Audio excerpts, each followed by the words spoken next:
তাহলে এই সমানতাকে আমরা কয়েকটা ভাগে ভাগ করি। এক হচ্ছে প্রথমত, যদি আণবিক সংকেত একই হয় এবং গাঠনিক সংকেত যদি আলাদা হয়, সেক্ষেত্রে আমরা বলি এদেরকে গাঠনিক সমানতা। এখন যদি আণবিক সংকেত গাঠনিক সংকেত উভয়টাই সেম হয়, তাহলে কি স্টেরিও সমানুর ক্ষেত্রে আণবিক এবং গাঠনিক দুইটাই সেম। আণবিক এবং গাঠনিক উভয়টাই সেম, কিন্তু পার্থক্য হচ্ছে তোমার থ্রি ডাইমেনশনাল যে ওরিয়েন্টেশন, এটাকে আমরা ইংরেজিতে জাস্ট নর্মালি এভাবে লিখে ফেলি 3D ওরিয়েন্টেশন। 3D ওরিয়েন্টেশনে পার্থক্য আছে। ওরিয়েন্টেশন মানে ত্রিমাত্রিক যে তোমার দিক বিন্যাস, যে একটা বন্ধন উপরে আছে আর এটা নিচে আছে, যে দুইটা মূলক পাশাপাশি আছে, দুইটা মূলক দূরে আছে, তো এদের গাঠনিক সংকেত পর্যন্ত সেম হয়, শুধুমাত্র এই 3D ওরিয়েন্টেশনটাই আলাদা হয়। এই ধরনের সমানতাকে আমরা বলি স্টেরিও সমানতা। এবং স্টেরিও সমানতাকে আমরা আলোচনার সুবিধার্থে বেশ কয়েকটা ভাগে ভাগ করে ফেলি। একটা হচ্ছে তোমার জ্যামিতিক সমানতা। আমরা সবার শুরুতেই জ্যামিতিক সমানতা নিয়ে আলোচনা করব। জ্যামিতিক সমানতা এটা কিন্তু স্টেরিও সমানতার ক্লাসিফিকেশন না, আমি আবারও বলি, এটা কিন্তু ক্লাসিফিকেশন না। আমরা কি কি এই লেভেলে আমরা স্টাডি করব স্টেরিও সমানতা নিয়ে, সেটার একটা লিস্ট জাস্ট আমি দিচ্ছি। প্রথমত হচ্ছে জ্যামিতিক সমানতা, তারপর আসবে তোমার আলোক সমানতা। আলোক সমানতা, তারপর আমরা ডায়াস্টেরিওমার নিয়ে কিছু পড়াশোনা করবো। ডায়াস্টেরিওমার, ডায়াস্টেরিওমার অর্থাৎ এই তিনটা বিষয় নিয়ে আমরা স্টাডি করব এই স্টেরিও সমানতার পোর্শনে। ঠিক আছে? আর আমরা আগের লেকচারে তো এই গাঠনিক সমানতা পড়লামই, ওটা শেষ। তো শুরুতে আমরা একটু বোঝার চেষ্টা করি যে স্টেরিও সমানতা গাঠনিক সমানতা থেকে কিভাবে আলাদা হয়। দেখো, গাঠনিক সমানতা এবং স্টেরিও সমানতার পার্থক্য। গাঠনিক আমরা কিভাবে বুঝবো যেটা গাঠনিক সমাণু না হয়ে স্টেরিও সমাণু হবে? গাঠনিক এবং স্টেরিও সমাণুর সমানতার পার্থক্য। গাঠনিক এবং স্টেরিও সমানতার পার্থক্য আমরা দেখলাম। গাঠনিক সমানতায় তোমার যৌগের গঠনে আলাদা হয়। যৌগের গঠন, অথবা এটাকে আমরা বলতে পারি যে তোমার মৌল সমূহের মধ্যকার পারস্পরিক সংযোগ আলাদা হয়। আমরা এটাকে সহজ কথায় কানেক্টিভিটি বলি। কানেক্টিভিটি, কানেক্টিভিটি, তাই কিনা? যেমন আমরা এটা দেখছিলাম 1 2 3 4 5 6। এখন এই দুইটার মধ্যে আমি একটা কাজ করি, খেয়াল করবা, কানেক্টিভিটি আমি চেঞ্জ করব কিভাবে। 1 2 3 4 5 6 4 5, আমি যেটা করলাম যে এই ক্ষেত্রে একটা মিথাইল মূলক, এটা ধরো এই প্রান্তে ছিল, আমি এখানে মাঝখানে নিয়ে আসলাম, অর্থাৎ কার্বন কার্বনের যে সংযোগ, এই সংযোগগুলো আলাদা হয়ে গেছে। যেমন ধরো এই ক্ষেত্রে আমি বললাম যেটা হচ্ছে OH, আমি OH টাকে এবার 3 নম্বরে নিয়ে আসলাম, অর্থাৎ এদের নিজেদের মধ্যকার সংযোগটা আলাদা হয়ে গেছে। এখন স্টেরিও সমানতার ক্ষেত্রে যেটা দেখা যায় যে তোমার গঠন সেম হয়। আমরা যেটাকে বলি যে গঠন বা কানেক্টিভিটি, এটা সেম হয়। কানেক্টিভিটি, কানেক্টিভিটি একই। শুধুমাত্র পার্থক্য কোথায় দাঁড়ায়? পার্থক্যটা হয় তোমার ত্রিমাত্রিক দিক বিন্যাসে। ত্রিমাত্রিক দিক বিন্যাস, ত্রিমাত্রিক দিক বিন্যাস। কার ত্রিমাত্রিক দিক বিন্যাস? তোমার মৌল এবং মূলক সমূহের। মৌল এবং মূলক সমূহের।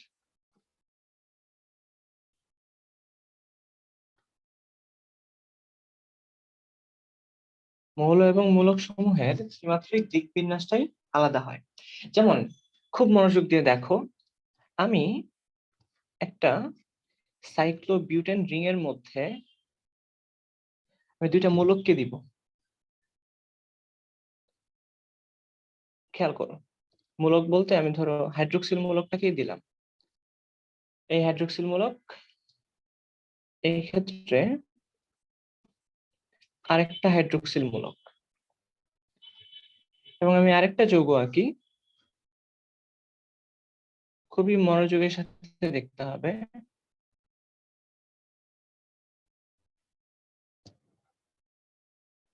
OH, OH। খেয়াল করো যে তোমার দুইটা যৌগের তুমি যদি কানেক্টিভিটির কথা চিন্তা করো, গঠন যদি চিন্তা করো, আণবিক সংকেত এবং গাঠনিক সংকেত উভয়ই সেম। যেমন এই ক্ষেত্রে 4 কার্বন যুক্ত একটা শিকল আছে, এই ক্ষেত্রেও 4 কার্বন যুক্ত একটা শিকল আছে। এই ক্ষেত্রে 1 নাম্বার এবং 2 নম্বরে হাইড্রোক্সিল মূলক যুক্ত আছে, এই ক্ষেত্রেও 1 নাম্বার এবং 2 নম্বরে হাইড্রোক্সিল মূলক যুক্ত আছে। তাহলে খেয়াল করো এদের গঠনের মধ্যে অর্থাৎ কানেক্টিভিটির মধ্যে কোনোই পার্থক্য নেই। পার্থক্য খালি আমরা একটা জায়গাতেই দেখতেছি, যে প্রথমটার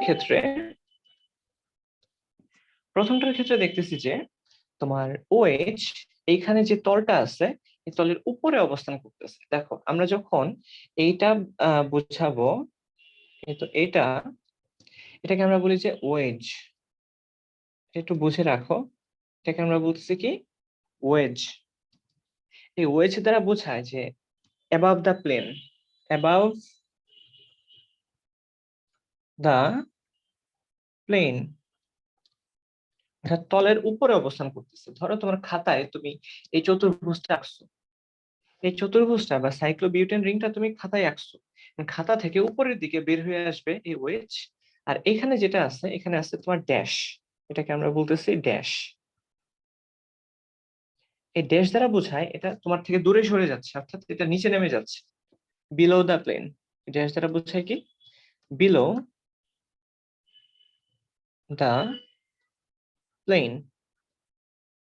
অর্থাৎ খেয়াল করো যে এই নিচে 2 নাম্বার কার্বনের যে ওয়েজটা আছে, এটা যেন খাতা থেকে ভেতরের দিকে ঢুকে যাচ্ছে। তার মানে কি যে একটা আছে উপরের দিকে, একটা আছে নিচের দিকে। এবং এটার ক্ষেত্রে দেখো, এটার ক্ষেত্রে আবার দুইটাই আছে উপরের দিকে। তাহলে কি এই দুইটা যৌগের মধ্যে তোমার পার্থক্য শুধুমাত্র একটা জায়গাতেই দেখা যাচ্ছে। এখন আমরা আরেকটা উদাহরণ দিয়ে তোমাকে বুঝাই দেই। খেয়াল করো যে আমি এটার কথা বললাম, সাইক্লোবিউটেন। এই ক্ষেত্রে এইখানে আছে তোমার CH3, এইখানে আছে CH3, এবং এটার ক্ষেত্রে এইখানে CH3, এইখানে CH3। এখন আমাকে বলো যে এই দুইটা যৌগের মধ্যে কোন ধরনের সমানতা বিদ্যমান? এটা কি গাঠনিক সমানতা নাকি স্টেরিও সমানতা? তাহলে অ্যান্সারটা যখন করবা, খেয়াল করবা যে এই ক্ষেত্রে কানেক্টিভিটি কিন্তু চেঞ্জ। যেমন দুইটা মিথাইল মূলক 1 এবং 3 নাম্বার কার্বনে যুক্ত আছে, তো এই ক্ষেত্রে 1 এবং 2 নাম্বার কার্বনে যুক্ত আছে। দ্যাট মিনস কার্বন কার্বন যে কানেক্টিভিটি এটা আলাদা। কিন্তু এখন যদি আমি বলি যে এই দুইটার মধ্যে, যেমন এটার ক্ষেত্রে ধরো যে দুইটাই আছে ওয়েজে, ওয়েজ মানে কি যে উপরে উপরে। এখন আমি আরেকটা দিয়ে দিলাম কি জাস্ট একটা নিচে আর একটা উপরে। তার মানে বিষয়টা খেয়াল করো যে এই দুইটা পরস্পরের গাঠনিক সমানু, কিন্তু এই দুইটা পরস্পরের স্টেরিও সমান। দেখো এই দুইটা হচ্ছে পরস্পরের গাঠনিক সমানু, গাঠনিক গাঠনিক, বাট এই দুইটা পরস্পরের স্টেরিও। তাহলে লাস্ট বারের মতো বলি, গাঠনিক সমানতার মধ্যে কানেক্টিভিটি চেঞ্জ, যে 1 নাম্বার এবং 3 নাম্বার এর মধ্যে ছিল CH3, এবং এটার মধ্যে 1 নাম্বার এবং CH3, আর এটার মধ্যে 1 নাম্বার এবং 2 নাম্বারে CH3 আছে, কিন্তু একটা আছে উপরে আর একটা আছে নিচে। এইভাবেই দেখা যায় স্টেরিও সমানতার উদ্ভব হয়।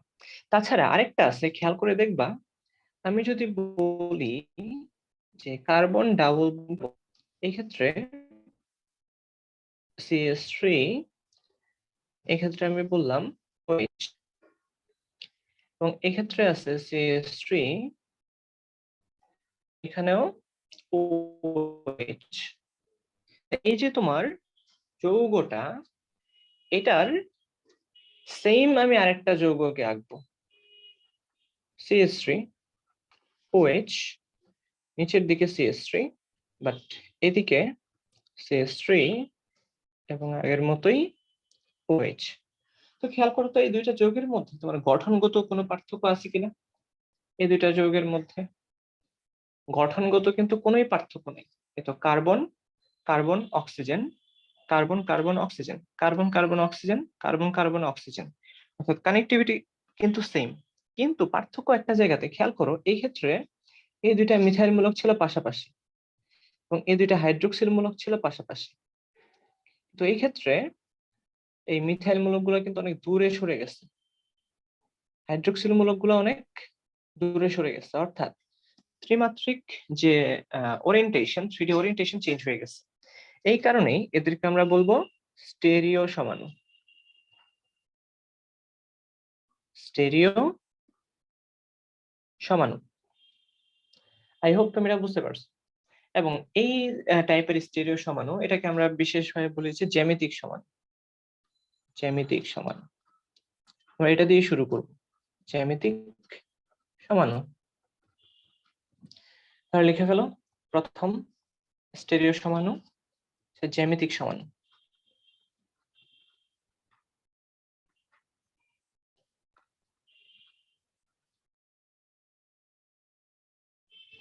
ইংরেজিতে যাকে বলা হয় জিওমেট্রিক আইসোমার, জিওমেট্রিক সমানুতা বলা উচিত, সমানুতা, geometric isomerism, geometric isomerism. Geometric isomerism is one kind of stereo সমাণু, তাই কিনা? স্টেরিও সমাণু, স্টেরিও সমানুতা। যে সমস্ত স্টেরিও সমানুতাতে দেখা যাবে যে মুক্ত ঘূর্ণনে বাধা, মানে বাধা চলে আসে। দেখো, মুক্ত ঘূর্ণনে বাধা, মুক্ত ঘূর্ণনে বাধা বা hindrance, hindrance in free rotation, এটা আমরা খেয়াল করব যে যখন মুক্ত ঘূর্ণনে এরকম বাধা বা হিন্ড্রেন্স আসবে, এই সমস্ত কেসে তোমার জ্যামিতিক সমানতা লক্ষ্য করা যায়। এখন মুক্ত ঘূর্ণনে বাধা মানে কি, এটার মানে কি, এটাই আমরা একটু বোঝার চেষ্টা করি। তো খেয়াল করবা, এই মুক্ত ঘূর্ণনে বাধা যে সমস্ত যৌগের ক্ষেত্রে দেখা যায় সেটা হচ্ছে তোমার এই অ্যালকিন, অ্যালকিন এবং চাক্রিক যৌগ, এবং চাক্রিক যৌগ। মোস্ট অফ দ্য কেসে আমরা দেখব যে এদের ক্ষেত্রে বন্ধন সমূহের মুক্ত ঘূর্ণন পসিবল হয় না। ঠিক আছে, মুক্ত ঘূর্ণনে বাধা কার? রাসায়নিক বন্ধনের, রাসায়নিক বন্ধনের মুক্ত ঘূর্ণনে বাধা দেখা যায়। যেমন আমি যদি তোমাকে বলি যে ইথেন, এই কার্বন কার্বন এবং এই তিনটার মধ্যে আছে তিনটা হাইড্রোজেন, হাইড্রোজেন, হাইড্রোজেন, এই হাইড্রোজেন, এই হাইড্রোজেন এবং এটাও হাইড্রোজেন। তুমি যদি এটার দিকে তাকাও, খেয়াল করবে এই কার্বন এবং কার্বনের মাঝখানে একটা মাত্র বন্ধন আছে, এবং এই বন্ধনটা ইচ্ছা করলেই দেখা যাবে এই কার্বনটা এই কার্বনের সাপেক্ষে ঘুরতে পারে। যেমন তুমি চিন্তা করো যে একটা পেন্সিল দিয়ে তুমি দুইটা আলুকে সংযুক্ত করো, অর্থাৎ একটা পেন্সিলের দুই মাথা তুমি শার্প করে দুইটা আলুর মধ্যে ঢুকায় দাও, এরপর তুমি ইচ্ছা করলেই এই দুইটা আলুকে কিন্তু একটা সাপেক্ষে আরেকটাকে ঘুরাইতে পারবা। ঠিক আছে, যেমন এটা কিন্তু এরকম ঘুরতে পারে একটা সাপেক্ষে আরেকটা। এটাকে আমরা বলেছি ফ্রি রোটেশন বা মুক্ত ঘূর্ণন। এটাকে আমরা কি বলি? Free rotation. এই ফ্রি রোটেশন যদি পসিবল হয়, সেই ক্ষেত্রে তোমার জ্যামিতিক সমানতা সম্ভব না। যদি এই ফ্রি রোটেশন সম্ভব না হয়, যেমন এটার ক্ষেত্রে দেখো, এই কার্বনের মাঝখানে দুইটা ডাবল বন্ড, তারপর কার্বন। এবার তুমি চিন্তা করো, এই দুইটা আলুকে, দুইটা গোল আলু তুমি দুইটা পেন্সিল দিয়ে সংযুক্ত করো। ঠিক আছে, দুই দিকে শার্প করে দুই দিকে সংযুক্ত করো, তখন দেখা যাবে যে তুমি ইচ্ছা করলে দুইটা আলুকে আর ঘুরাইতে পারবা না একটা সাপেক্ষে আরেকটা। যদি ঘুরাইতে চাও তাহলে এই পেন্সিল গুলাকে ভেঙে ফেলতে হবে।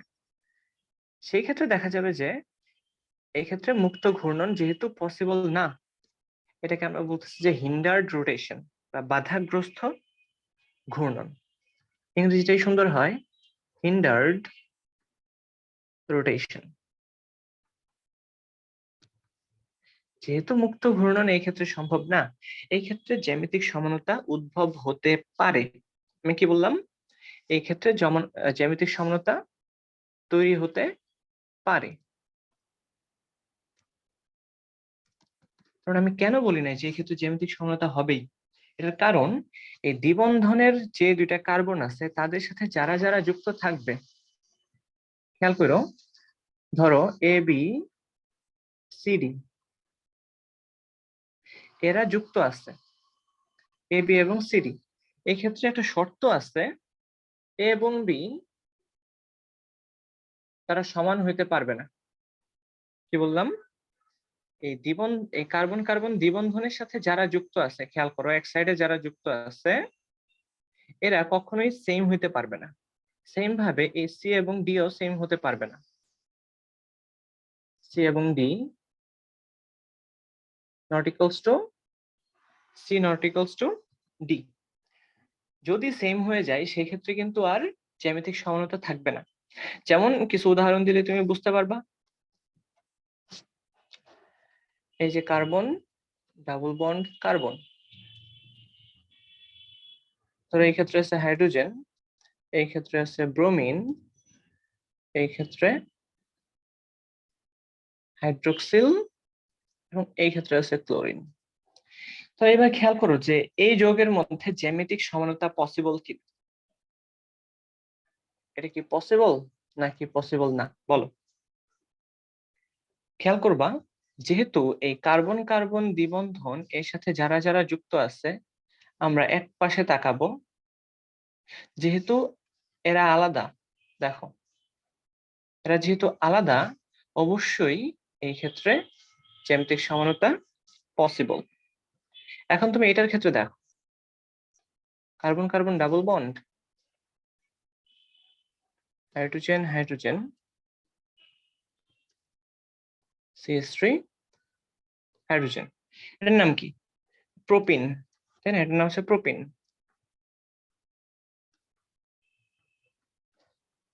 প্রোপিন 1। এটার ক্ষেত্রে জ্যামিতিক সমানতা সম্ভব কিনা দেখো, এই কোশ্চেন গুলা কিন্তু পরীক্ষায় আসবে, যে নিচের কোন যৌগের জ্যামিতিক সমানতা সম্ভব নয়, বা নিচের কোন যৌগের জ্যামিতিক সমানতা সম্ভব, এই কোশ্চেনটা ডিরেক্ট আসবে।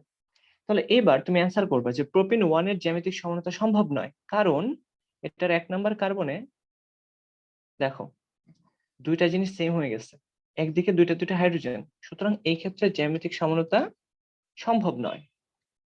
আমি যদি এবার তোমাকে বিউটিন 2 এর স্ট্রাকচার একে দেখাই, বিউটিন 2, কার্বন কার্বন, এই ক্ষেত্রেও কার্বন,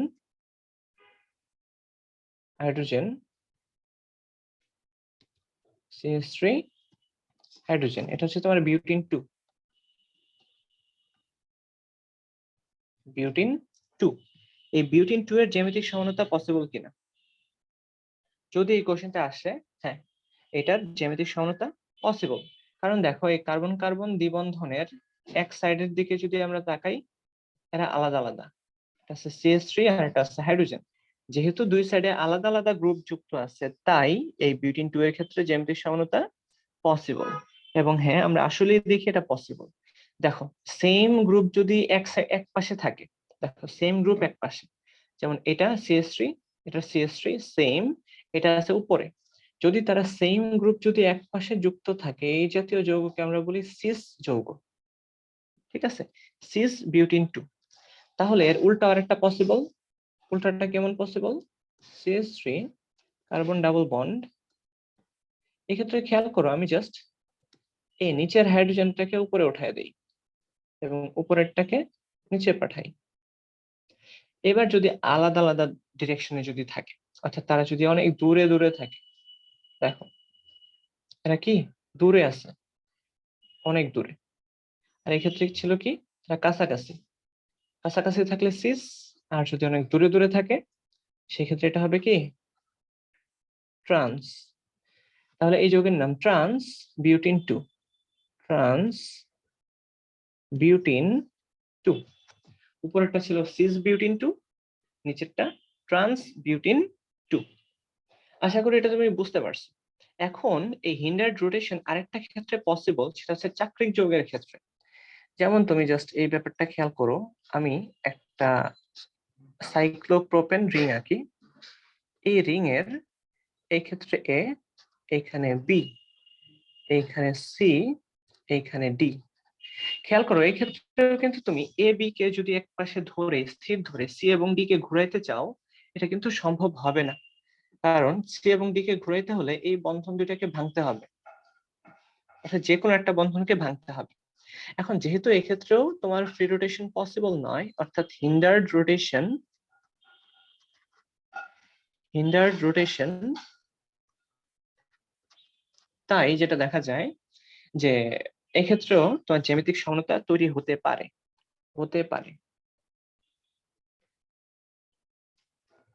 তাহলে যদি এখন আমি কোশ্চেন করি যে কখন হবে, তুমি অ্যান্সার করবা যে ভাইয়া এটা খুবই সহজ, যে এ এবং বি কে সেম হওয়া যাবে না এবং সি এবং ডি কেও সেম হওয়া যাবে না যদি এই এক পাশের মূলকগুলা আলাদা আলাদা হয়, সেই ক্ষেত্রেই জ্যামিতিক সমানতা পসিবল। যেমন এই যোগ দেখো CH3, এই ক্ষেত্রে হাইড্রোজেন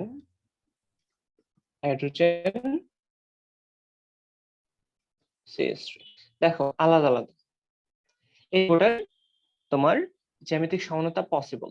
এবং এটা আমরা দেখেই বুঝতে পারতেছি যে এই ক্ষেত্রে যেহেতু কার্বন এই CH এবং CH অনেক দূরে দূরে আছে, অর্থাৎ একটা আছে উপরে একটা আছে নিচে, এটা হবে trans trans trans 1,2 dimethyl cyclopropane, trans 1,2 dimethyl cyclopropane.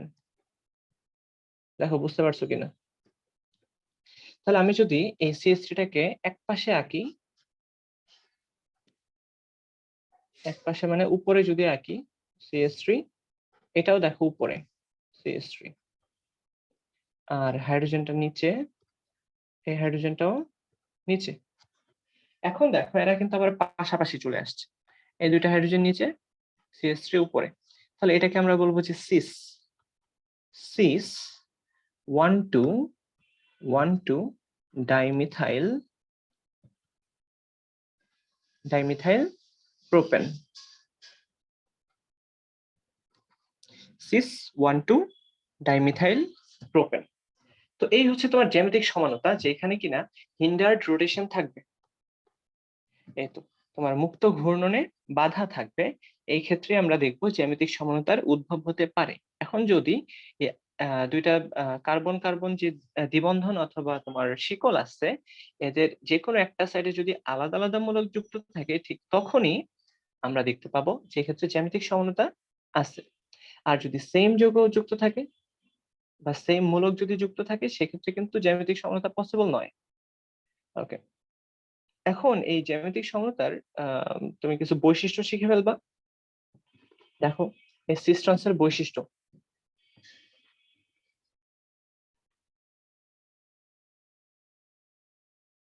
এটা বই থেকে পড়ে নিব, সিস ট্রান্সের বৈশিষ্ট্য বই থেকে। তাছাড়া আমি জাস্ট একটু নর্মালি বলে দেই যে সিসের ক্ষেত্রে আমরা শুরুতে দেখি সিস, তারপরে দেখি ট্রান্স, সিস এবং ট্রান্স। সিসের ক্ষেত্রে দেখা যায় যে তোমার এটার গলনাঙ্ক বেশি হয়, সিসের গলনাঙ্ক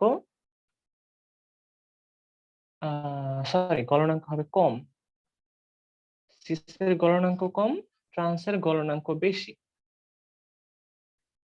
কিন্তু স্ফুটনাঙ্ক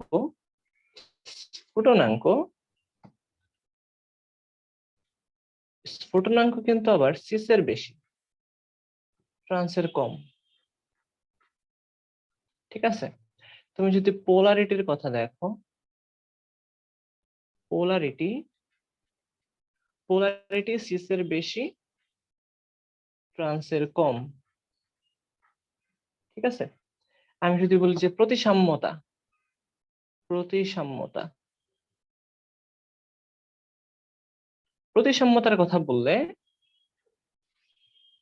প্রতিসাম্যতার কথা বললে দেখা যাবে যে সিসের কম কিন্তু ট্রান্সের বেশি। এই যে বৈশিষ্ট্যগুলা, এই বৈশিষ্ট্যগুলা একটু জেনে রাখা ভালো আর কি, যে গলনাঙ্ক, স্ফুটনাঙ্ক, পোলারিটি এবং প্রতিসাম্যতা, কম বেশি বেশি কম। ঠিক আছে, বেশি কম কম বেশি। এইভাবে তুমি সিস এবং ট্রান্সের মধ্যে পার্থক্যগুলো শিখে রাখবা। ইনশাল্লাহ আমরা নেক্সট দিন ত্রিমাত্রিক সমানতার যে বিশেষ পার্ট সেটা হচ্ছে আলোক সমানতা, ওটা শিখবো। ঠিক আছে, ওই পার্টটা একটু বড় হওয়ার কারণে এটাকে আলাদা একটা লেকচার লাগবে পুরোটা শেষ করার জন্য। তো আজকে তাহলে এই পর্যন্তই, আর যদি কোনো প্রবলেম থাকে সেটা আমাকে জিজ্ঞেস করতে পারো।